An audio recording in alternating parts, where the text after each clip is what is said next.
Hello friends, welcome to Akashvani tech. और आज इस वीडियो में आपको बताने वाले हैं कि 1098 रुपये का BSNL रिचार्ज आपको कैसे करवाना है और क्या क्या आपने गलती नहीं करनी है। देखिए, आज की ज़िंदगी में जितने भी लोग हैं उनको बाकी ज़रूरतों के अलावा एक इंटरनेट भी ऐसी एक चीज़ है जो ज़रूरी होती है। जैसे दूसरी चीज़ें ज़रूरी होती हैं, ऐसे ही हमें इंटरनेट की भी ज़रूरत होती है। लेकिन आजकल की जो टेलीकॉम कंपनी है वो हमें सिर्फ 2 GB per day, maximum 3 GB per day, 4 GB per day तक मैक्सिमम दे पाती हैं। तो उसमें हम क्या करें? तो हम तलाश करती हैं कि कौन सी ऐसी टेलीकॉम कंपनी है जो हमें अनलिमिटेड नेट प्रोवाइड करती है। ठीक है, तो BSNL ही एक अभी फ़िलहाल ऐसी कंपनी है जो हमें अनलिमिटेड इंटरनेट प्रोवाइड करती है। जैसे कि अब लैन तो नहीं लगवा सकते हम, क्योंकि लैन लगवाने में काफ़ी तामझाम होता है, एक बार काफ़ी पैसा लगता है। लेकिन हमें सिर्फ कम टाइम के लिए यूज़ करना है अनलिमिटेड इंटरनेट और हमें रिचार्ज करवाना है सिम में। तो हम क्या करें? तो BSNL प्रोवाइड करती है एक 1098 रुपये का हमारा प्रीपेड का प्लान, जिसमें आपको मिलता है unlimited internet with calls and आपको कॉलर ट्यून्स मिल जाती हैं और आपको SMS की सुविधा भी देखने को मिल जाती है। तो अब क्या करें? अब मान के चलिए कि आप ये जो रिचार्ज है 1098 रुपये का, ये आप रिचार्ज करवाना चाहते हैं। ठीक है, तो आपने क्या क्या गलतियां नहीं करनी है तो इसी वीडियो में आपको बताने वाला हूँ। इस वीडियो को एंड तक ज़रूर देखें और अगर आप हमारे चैनल पर नए हैं तो इसे सब्सक्राइब कर लीजिए और इस बेल आइकन को भी ज़रूर दबा लें ताकि हमारी वीडियोज़ की लेटेस्ट अपडेट आप तक पहुँचती रहे। ठीक है, तो चलिए अब स्टार्ट करते हैं। देखिए, अगर आपके जो BSNL की सिम है उसमें फ़िलहाल कोई रिचार्ज नहीं हो रखा है इंटरनेट का, तो आप बेझिझक होके 1098 रुपये का आप रिचार्ज करवा सकते हैं। ठीक है, तो उसमें कोई दिक्कत नहीं होगी, आपका जो 1098 का प्लान है वो एक्टिव हो जाएगा। लेकिन बाय चांस आपने कोई और रिचार्ज पहले करवा रखा है, उसकी वैलिडिटी अभी ख़त्म नहीं हुई है, तो आप भूल के भी 1098 का रिचार्ज बिल्कुल भी ना कराएं।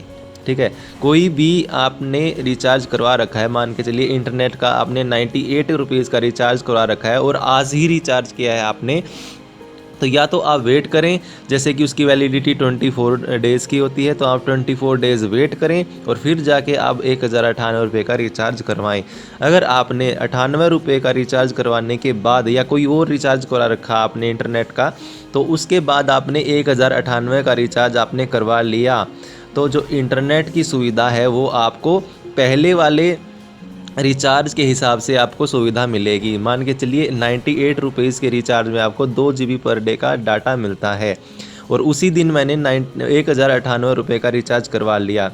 तो 1098 में जैसे हमें फ्री कॉलिंग मिलती है, नेट SMS की सुविधा मिलती है और भी काफ़ी कॉलर ट्यून की सुविधा मिलती है। ये सुविधा हमें मिलेंगी, लेकिन जो इंटरनेट की एक्टिवेशन है वो हमारा पहले वाले रिचार्ज का एक्टिवेशन होगा।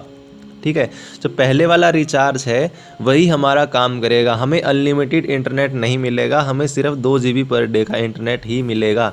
तो ये गलती आपने बिल्कुल भी नहीं करनी है। और बाय चांस आपने करवा भी लिया इंटरनेट का रिचार्ज, तो बेशक आप कुछ भी कर लीजिए, आप कस्टमर केयर को फ़ोन करके कुछ भी समझा लीजिए। और मैं आपको बताता हूँ कि कस्टमर केयर वाले आपको क्या क्या बोलेंगे। कस्टमर केयर वाले आपको बोलेंगे कि भैया कि हम ये सेटिंग भेज रहे हैं आपको, ये आपको इंस्टॉल करनी है, आपका इंटरनेट चल जाएगा। लेकिन उन बेवकूफ़ों को ये नहीं पता है कि इंटरनेट की सेटिंग आजकल के एंड्रॉयड फ़ोन में ऑलरेडी आती है।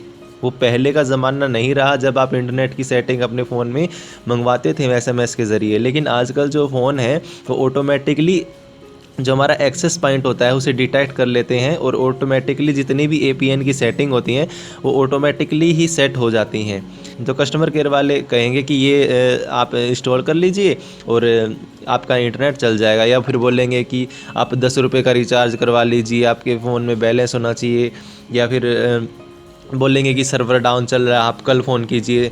ठीक है, तो आप इसमें अपना टाइम ख़राब ना करें। आपको क्या करना, और आप बेशक आप कंप्लेन भी दर्ज करवा दीजिए आपके किसी पास के BSNL के जो आपका कस्टमर केयर वो है ऑफिस है, तो वहाँ पे आप बेशक आप कंप्लेन दर्ज करवा दीजिए, लेकिन वो आपका सोल्व नहीं हो पाएगा।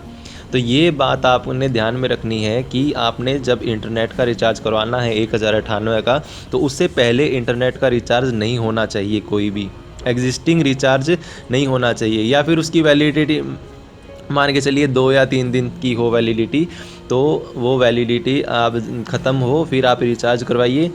और अब मैं बताता हूँ कि वैलिडिटी का क्या चक्कर है।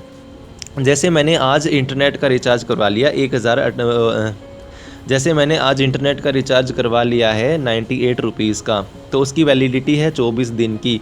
और आज ही मैंने रिचार्ज करवा लिया है 1098 रुपये का, और उसकी वैलिडिटी है 84 डेज़ की। तो अब मान के चलिए जो 84 डेज़ है ना, उसमें से आप 24 डेज़ तो माइनस ही कर दीजिए, ठीक है। जो जितने के दिन बचेंगे तो तब आपका 1098 का प्लान एक्टिव होगा। जैसे ही आपका प्लान 98 रुपये का ख़त्म होगा, उसके बाद से ही आपका 1098 का प्लान एक्टिव हो जाएगा, ठीक है। तो आपकी वैलिडिटी जो है वो उसी दिन स्टार्ट हो जाती है जिस दिन आप अपना रिचार्ज करवाते हैं। तो ये ध्यान में रखें कि जैसे ही मैंने आज 98 का रिचार्ज करवाया है और मैंने 1098 रुपये का रिचार्ज करवा लिया है, तो उस दोनों की वैलिडिटी उसी दिन से स्टार्ट हो जाती है। और इस वजह से जो 1098 का अनलिमिटेड इंटरनेट है आप यूज़ नहीं कर पाएंगे, लेकिन उसकी वैलिडिटी आपकी जाती रहेगी, ठीक है। तो ये बहुत इम्पोर्टेंट बात है, जो भी BSNL के हमारे कस्टमर हैं तो उनके लिए ये वीडियो बनाई है मैंने। तो इन बातों का आपने ध्यान ज़रूर रखना है, ठीक है। तो आगे आप गलती ना करें। मैं भी ये गलती कर चुका हूँ, लेकिन मेरी कुछ बड़ी गलती नहीं थी। मेरे 3 या 4 दिन रहते थे वैलिडिटी के, जो एग्जिस्टिंग मैंने रिचार्ज करवा रखा था BSNL का, उसमें सिर्फ 3 या 4 दिन रहते थे, ठीक है। तो वो 3 या 4 दिन जैसे मेरे पूरे हुए तो मेरा 1098 रुपये का प्लान जो है एक्टिव हो गया है। तो ये बातें आपने बहुत ध्यान में रखनी है। और अगर ये वीडियो आपको थोड़ी सी भी हेल्पफुल रही हो तो लाइक कीजिए, सब्सक्राइब कीजिए और इस वीडियो को शेयर कीजिए। Thank you.